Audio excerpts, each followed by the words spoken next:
사랑이 많으신 하나님 아버지 감사드립니다. 오늘도 하나님의 말씀 앞으로 우리를 불러주시고 하나님의 말씀 지혜가 가득 담긴 전도서 아가를 배우게 하시니 감사드립니다.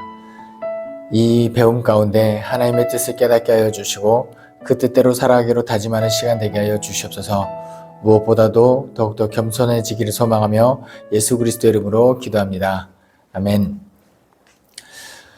성경책에서 지혜를 이야기하는 대표적인 책은 잠언과 전도서입니다. 그러니까 두 책 다 솔로몬의 지혜가 담긴 책인데요. 전도서는 어떤 느낌이냐면 이 땅을 어떻게 살아갈지 지혜로운 다양한 방법들, 다양한 상황 가운데 어떻게 대처할지를 그런 지혜를 알려주고 있습니다. 그럼 전도서는요? 전도서는 열심히 공부하면 뭐하냐? 그것도 헛되다. 아니면은 열심히 돈을 벌면 뭐하냐? 근심만 생겨서 그것도 헛되다. 여러 가지 상황을 가운데 그렇게 수고하고 애써도 모든 것이 헛되다. 왜 이런 솔로몬의 두 개 다 솔로몬의 지혜 문학인데 왜 내용이 다를까요? 잠언은요, 젊었을 때 솔로몬의 지혜를 담은 책의 느낌이 있습니다. 그러니까 이 땅 가운데 젊었을 때 우리가 성공하기 위하여 또는 다양한 상황 가운데 지혜롭게 대처해서 하나님의 그 뜻대로 살아가는 게 필요하기 때문에 그 지혜로운 말들을 많이 합니다. 반면에 전도서는요, 노년의 때 솔로몬이 그렇게 아둥바둥 살아보니 꼭 그렇게까지 살 필요가 없었다라는 측면에서 지혜를 전하는 겁니다. 그렇게 공부를 많이 했는데 공부해봤자 결국은 내가 모르는 게 너무 많더라, 이런 결론에 도달하는 거예요. 근심 정말 돈 벌려고 뼈가 빠지게 애썼는데 정작 그 돈을 다 써보기도 전에 이제 병을 얻거나 이러면 이런 수고가 다 헛되다. 그러므로 하루하루 즐기면서 살아라. 하루하루 여유를 가지고 낙을 누리고 쉼을 얻으며 살아라. 그게 오히려 지혜로운 삶이다. 이런 측면을 이야기하는 겁니다.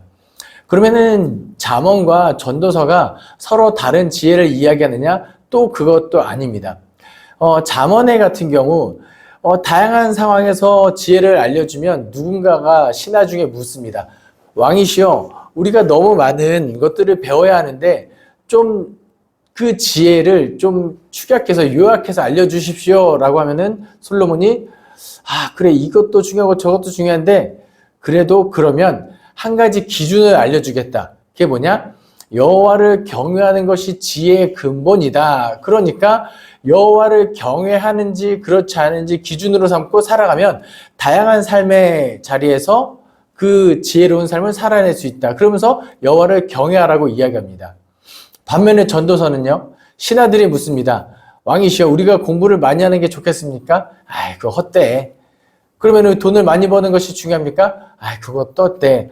왕이시여, 왜 자꾸 모든 것이 헛되다고 이야기하십니까? 그때 솔로몬이 이야기합니다. 다 몰라도, 다 놓치고 살아도 괜찮아. 하지만 한 가지만 기억해. 그것이 바로 여호와를 경외하는 것이다. 이따가 전도서를 이제 문제를 풀면서 이 결론 구조도 이야기할 텐데요. 솔로몬은 그걸 이야기하는 겁니다. 다른 거 다 까먹어도 실수해도 만회할 수 있고 좀 부족해도 괜찮고 하지만 아무리 강조해도 이거 다 까먹어도 이것만은 기억해. 그게 뭐다? 바로 여호와를 경외하라입니다. 아무쪼록 잠언의 가르침대로 전도서의 가르침대로 하나님의 뜻대로 지혜로운 삶을 살아가는 저와 여러분 되기를 간절히 소망합니다. 그럼 첫 번째 문제부터 풀어보겠습니다. 1번 문제. 전도서 1장 2절에서 헛됨을 의미하는 말이 몇 번 나오나요?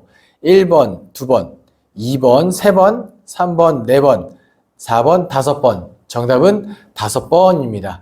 모든 것이 헛되고 헛되고 헛되고 헛되니 모든 것이 헛되도다. 이렇게 이야기하죠. 왜 이렇게 솔로몬이 헛되다고 이야기를 할까요? 그것은 솔로몬이 염세주의라서 그런 것이 아닙니다. 그런 측면도 좀 느낌도 있지만 그거 반드시 그렇잖아요. 왜냐하면 솔로몬은 이 땅을 살아가는 동안에 그 쾌락, 낙을 누리며 사는 것이 가장 큰 행복이다라는 이야기도 하거든요. 그럼 왜 솔로몬은 이런 말을 했을까요? 이스라엘 민족의 전세에 보면 솔로몬이 예언의 영으로 그 아들 르호보암이 르호보암의 나라가 느밧의 아들 여로보암에 의해서 찢길 것을 내다보고 예루살렘과 그 성소가 파멸될 것을 예언하고 포로로 잡혀갈 것을 보고 그때 이야기합니다. 이 세상은 헛되고 헛되며 나와 나의 아버지 다윗이 애써 해놓은 일이 다 헛되고 헛되어 모든 것이 헛되다. 이런 말을 한다고 합니다. 왜 헛되다고요? 다윗 때 그렇게 나라가 강해집니다. 하나님 마음에 합한 왕이죠. 솔로몬 때 더 영토가 넓어지고 더 부국강병해집니다. 하지만 하루아침에 솔로몬 다음 왕 때 돼서 이 아버지 다윗과 솔로몬이 쌓아놓은 모든 업적과 명성이 하루아침에 무너지는 것을 보고 이런 것이 헛되구나 라고 이야기를 하는 거예요. 그럼 세상은 그렇게 허무한가요? 그렇지 않습니다. 그럼 우리는 어떻게 살아가야 될까요? 내 때, 내 다음 때에 어떻게 될지 몰라요. 우리는 미래를 알 수 없습니다. 다만 그럼 내가 지금 다윗 때와 솔로몬 때를 살아가시면 됩니다. 내 다음도 솔로몬 때, 내 다음도 그 다음은 하나님께도 맡겨드리며 그렇게 적어도 내 때의 인생이 헛되지 않게 그렇게 부단히 애쓰며 살아가면 된다라는 겁니다. 그리고 인생은 사람의 때는 모든 것이 헛되지만 영원의 개념에서 하나님의 입장에서는 그것도 모두 순간이라는 거예요. 중요하지 않다는 거죠. 그러므로 우리는 영원을 책임지시는 하나님을 두려워하고 하나님을 경외하며 살면 된다. 그것이 헛되지 않은 삶이다. 그것을 전도서는 이야기하고 있습니다. 두 번째 문제. 또 내가 해 아래에서 보건대 재판하는 곳 거기에도 땡땡이 있고 정의를 행하는 곳 거기에도 땡땡이 있도다. 공통으로 들어가는 말은 무엇인가요? 정답은 악입니다. 여러분 한번 보시겠습니다. 사람이 모여서 어떤 공동체를 형성할 때 가장 큰 공동체는 어쩌면 국가입니다. 그러니까 국가와 국가가 있겠지만 전 세계가 있겠지만 한 국가가 사람이 모여서 만들 수 있는 가장 큰 공동체 그리고 가장 큰 권력 기관이 국가라고 볼 수 있습니다. 그런데 보면 여기서 재판하는 곳에도 악이 있고 정의를 행하는 곳 거기에도 악이 있다. 그러니까 국가기관조차 이렇게 타락할 수 있다라는 겁니다. 악이 존재할 수 있다라는 거예요. 분명히 사람이 만든 최고의 기관이기 때문에 완벽해야 되는데 그렇지 못함을 이야기합니다. 사람이 하는 일의 불완전성을 말하고 있는 거고요. 그리고 이런 악이 가득하기 때문에 어쩌면 세상은 허무하다, 헛되다고 이야기하지만 놀랍게도 반드시 그렇지만은 않습니다. 이 악이 가득하지만 이후에 하나님께서 17절에는 이런 악이 가득하면 재판을 굽게 하고 공의가 없어지면 뭐가 반드시 임한다? 하나님의 심판이 임한다. 그러므로 우리는 그 심판의 때가 언제인지는 알지 못하지만 악을 행하지 않고 공의를 행하면서 살아야겠다. 그리고 우리가 사람은 불완전하기 때문에 언제나 완전하신 하나님을 의지하며 살아야 한다. 이것도 기억하시기 바랍니다. 3번 문제입니다.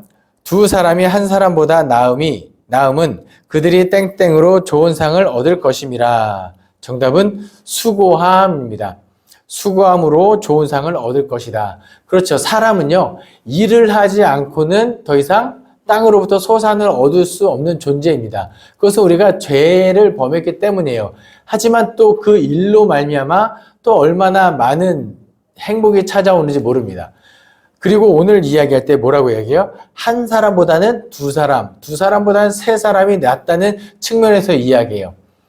우리나라 속담에도 백지장도 맞들면 낫다라는 속담이 있죠. 네, 실제로 백지장을 맞들면 더 불편합니다. 그래도 같이 하는 게 낫다는 거예요. 왜 그럴까요? 백지장도 가볍지만 나 혼자 일하면 그거 참 못할 짓입니다. 어느 순간에 공동체에서 나 혼자만 일하고 있다고 느껴지면 아무리 쉬운 일도 하기 싫어지는 법이기 때문이죠. 그래서 두 사람이 한 사람보다 낫다. 그리고 또 재밌는 건요. 라면을 혼자 끓이면 한 개만 먹으면 충분한데 두 명이서 먹으면 이상하게 세 개를 끓여야 돼요. 더 많이 먹게 됩니다. 또 예전에 전도에 관한 세미나를 들었는데 교회에서 한 사람이 100명을 전도하는 교회보다 100명이 한 사람씩 전도하는 교회가 훨씬 건강하다고 이야기했습니다. 이 말에 저도 동의합니다. 아마 여러분들도 동의하실 거예요. 그러니까 중요한 건 뭐예요? 한 사람보다는 두 사람이 공동체가 다 함께 하나님의 일을 감당하고 수고할 때는 그것이 수고로 여겨지지 않고 은혜로 여겨질 수 있기 때문에 한 사람보다는 두 사람이 함께 일하는 우리 교회가 되기를 간절히 소망합니다. 네 번째 문제입니다. 이것도 큰 불행이라 어떻게 왔든지 그대로 가리니 땡땡을 잡는 수고가 그에게 무엇이 유익하랴? 정답은 바람입니다. 바람을 잡는 수고가 그에게 무엇이 유익하냐? 무엇을 이야기할까요? 사람이 이 땅에 태어날 때 빈손으로 옵니다. 그리고 하나님께 돌아갈 때도 빈손으로 가는 것을 이야기해요. 그러니까 이 땅을 살아가는 동안에 그 아무것도 가져갈 수 없는 그것을 잡으려고 애쓰지 말라는 거예요. 마치 그 불필요한 것까지 가지려고 아둥바둥 애쓰는 것은 마치 바람을 잡는 것 같다. 왜냐면 결국 다 두고 갈 거거든요. 물려주고 가는 것도 그 후손들도 다 두고 가야 할 것 때문에 인생을 낭비하지 말고 오히려 여유를 가지고 인생의 낙을 누리며 살아가라. 전도서는 이야기하고 있는 겁니다. 불필요한 재물이 때로는 많이 우리에게 주어질 때도 있습니다. 창고에 쌓일 때가 있어요. 그럼 어떻게 하면 가장 좋을까요? 무엇을 하나님이 가장 기뻐하실까요? 바로 그 쌓인 것들을 사람들에게 나누면 하나님이 아주 기뻐하실 겁니다. 5번 문제. 내가 마음을 다하여 땡땡을 알고자 하며 세상에서 행해지는 일을 보았는데 밤낮으로 자지 못하는 자도 있도다. 정답은 지혜입니다. 지금 내가 마음을 다하여 지혜를 알고자 했다라고 고백하는 사람이 누구예요? 바로 솔로몬입니다. 솔로몬은 어떤 사람일까요? 성경에 기록하기를 지혜에 관해서는 이전에도 없고 이후에도 없을 사람이 솔로몬이에요. 그런 지혜, 인류 역사상 가장 지혜로운 자가 하는 말이 뭐예요? 마음을 다하여 지혜를 알고자 애썼는데 모든 것을 다 알고 애썼지만 다 알 수 없다고 지금 고백하고 있는 겁니다. 그러니까 우리가 하나님처럼 될 수가 없다는 것을 또 말하기도 합니다. 그러니까 그렇게 수고하고 애쓰고 고민하지 말라는 거예요. 여러분 혹시 내가 지금 하고 있는 걱정, 근심, 고민거리가 지금 내가 고민한다고 해결될 건지 아닌지 한번 생각해 보시기 바랍니다. 대부분 아닙니다. 대부분 내가 하는 걱정은 한 60% 이상은 절대 일어나지 않은 일을 걱정하는 거예요. 운석에 충돌하면 어떡하지? 이런 고민이에요. 또 고민한다고 해서 해결되지 않을 것. 그리고 정작 그 일이 일어나더라도 별거 아닌 일들이 굉장히 많다는 거예요. 그래서 고민하지 말고 근심하지 말고 그렇게 알려고 애쓰지 말고 그냥 편안하게 잠이나 자라. 이런 측면에서 이야기합니다. 또 재미난 저의 체험이 있는데 뭐냐면 혼자서 고민하고 애쓰고 있다가 해결되지 않는데 어느 날 그냥 문득 기도하러 가서 그냥 기도합니다. 근데 기도하는 가운데 그 내가 고민하는 일들이 하나님께서 주시는 영감으로 해결되는 경우가 종종 있었습니다. 무엇이 옳은가요? 무엇을 말하고 싶은 거냐면 우리 인간의 지혜로 한계가 있지만 모든 것을 알고 모든 것을 다 하실 수 있는 하나님 앞에 나아가고 하나님께 물으며 하나님께서 주시는 영감을 가지고 살아가는 것이 오히려 더 지혜로운 삶이다. 혼자 애쓰지 말고 하나님께 물으러 갈 수 있는 저와 여러분 되기를 소망합니다. 6번 문제. 주권자가 내게 분을 일으키거든 너는 내 자리를 떠나지 말라. 땡땡이 큰 허물을 용서받게 하느니라. 정답은 공손함입니다. 뭔가 내 주권자가 나로 인하여 화가 났다면 그 화를 피하지 말고 그 자리를 지키며 공손하게 용서를 구하라고 이야기합니다. 누군가는 이 공손함으로 용서를 구하는 자는 어쩌면 의인에 해당하는 사람이에요.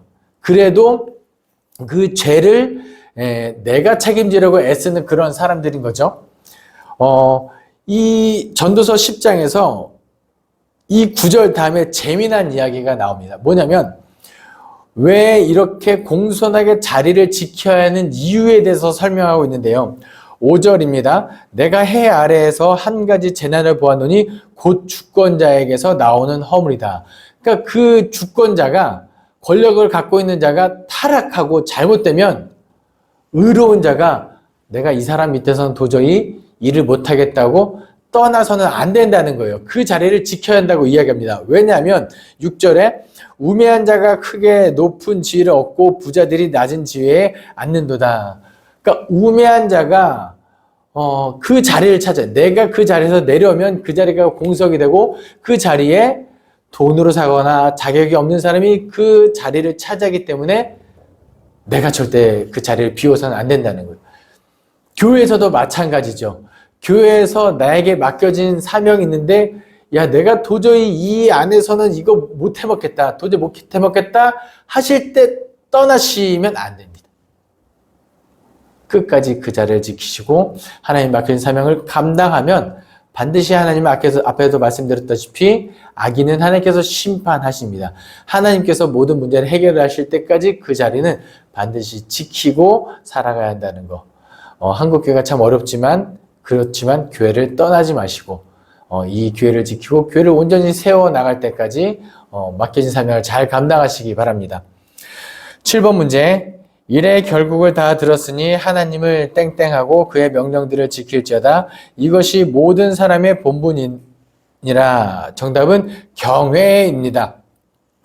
전도서의 결론에 해당하는 구절입니다. 솔로몬이 일의 결국을 다 들었으니 정말 지혜를 가지고 모든 것을 다 가지고 부유한 자, 지혜로운 자, 아내도 많았고, 다른 나라와 관계에서도 갑의 입장에서 있던 이 솔로몬이 다 살아보니 결국은 이 일의 결국을 다 들어보니 중요한 것이 무엇이라고요? 하나님을 경외하고 그의 명령들을 지킬지어다. 이게 가장 중요하다는 거예요. 이것을 언제 깨달으면 좋을까요? 솔로몬처럼 노년에 깨달으면 될까요? 저절로 깨달아질까요? 그렇지 않습니다. 지금부터 부단히 애쓰며 살아가면 그 젊었을 때 깨달으면 유익이 있고 나중에 젊었을 때 먼저 깨달으면 나중에 우리는 더 존경받는 어르신이 될 수 있을 겁니다. 반드시 지금 이 순간이 우리가 가장 젊을 때 여호와를 경외하고 그의 명령들을 지켜나가시기 바랍니다. 다음 8번 문제부터 아가서인데요. 먼저 아가서 설명 간단하게 드리겠습니다. 아가서는요, 아름다운 노래라는 제목을 가진 책이죠. 그러니까 사람과 사람과의 관계성, 사람과 사람의 사랑 이야기입니다. 그래서 혹자는 아니 무슨 이런 연애소설 같은 내용이 성경책에 들어와 있어 라고 이야기를 합니다. 근데 재밌는 건 뭐냐면 사람이 사람을 사랑하는 것은 지극히 본능적인 거예요. 그러니까 내 마음대로 되지 않는 본능적인 건데 그것을 누가 인정한다고요? 하나님께서 인정하신다는 거예요. 그러니까 하나님이 사람이 갖고 있는 모든 본성을 인정하신다는 측면에서 아가서가 성경에 들어와 있습니다. 그러니까 꼭 사랑뿐만 아니라 우리가 먹고 싶은 거 반드시 꼭 금욕을 해야 되는 건 아니죠. 음식이 필요하면 먹어야 됩니다. 그런데 얼마큼요? 하나님께서 주시는 일용할 양식만큼 먹는 거죠. 식욕 자체가 나쁜 것은 아님을 말씀드립니다. 돈이 필요합니다. 그래서 열심히 일을 해야 돼요. 그런데 얼마큼요? 썩어 없어질 정도는 아니라는 것도 기억하시면 좋겠습니다. 어쨌든 하나님께서 사람의 본성을 인정하신다. 그럼 우리 8번 문제부터 한번 보겠습니다. 8번 문제. 예루살렘 딸들아 내가 비록 검으나 아름다우니 땡땡의 장막 같을지라도 솔로몬의 휘장과도 같구나. 정답은 게달입니다. 게달의 장막. 그러니까 솔로몬 왕이 왕의 신분을 숨기고 시차를 나갔다가 사랑에 빠진 그런 장면이에요. 그러니까 솔로몬이 궁에서 만나던 그런 여인들의 휘황찬란한 그런 게 아니라 정말 어떻게 보면 화장도 안 하고 일하느라고 막 더러워진 그런 여인을 만난 건데 뭐예요? 예루살렘 딸아 그 여인이 비록 검으나 아름다우니 게달의 장막 같다. 여기서 게달은 염소털이에요. 그러니까 까무잡잡한 염소털 같은 그런 존재인데 어떻다고요? 오히려 그 모습이 휘장 같고 아름답다라고 이야기합니다. 뭘까요? 콩깍지가 씌우면 다 아름다워 보입니다. 사랑하는 눈으로 바라보면 게달의 장막도 비단청 같고 정말 아무리 허물이 많아도 다 용서가 된다는 거예요. 뭘 말하고 싶은 걸까요? 사랑이 그런 힘이 있다라는 겁니다. 사랑하면 허다한 죄를 덮어줍니다. 그리고 사랑은 율법의 완성입니다. 사랑하면 모든 것이 다 용서가 된다는 거예요. 사랑하면 우리 그렇게 될 수 있다는 거죠. 그래서 우리도 솔로몬과 같이 누군가를 이렇게 내 아내, 내 남편뿐만 아니라 내 이웃을 그렇게 내 몸과 같이 사랑할 수 있는 저와 여러분 되기를 간절히 소망합니다. 9번 문제. 이에 내가 일어나서 땡땡 안을 돌아다니며 마음에 사랑하는 자를 거리에서나 큰 길에서나 찾으리라 하고 찾으나 만나지 못하였노라. 정답은 성입니다. 성 안을 돌아다니는. 이 아가서는 어떤 느낌이 있냐면요. 솔로몬이 신하들과 잔치를 할 때 누군가 묻습니다. 왕이시여, 왕은 참 아내가 많은데 어떤 여인이 가장 아름답고 좋으신가요? 라고 물어봤을 때 솔로몬이 이렇게 곰곰이 생각합니다. 그리고 대답하죠. 내가 많은 여인을 만나봤는데 나에게 적극적으로 다가오는 여인이 가장 아름답더라, 가장 사랑스럽더라. 그런 측면에서 이야기를 하는 겁니다. 뭘까요?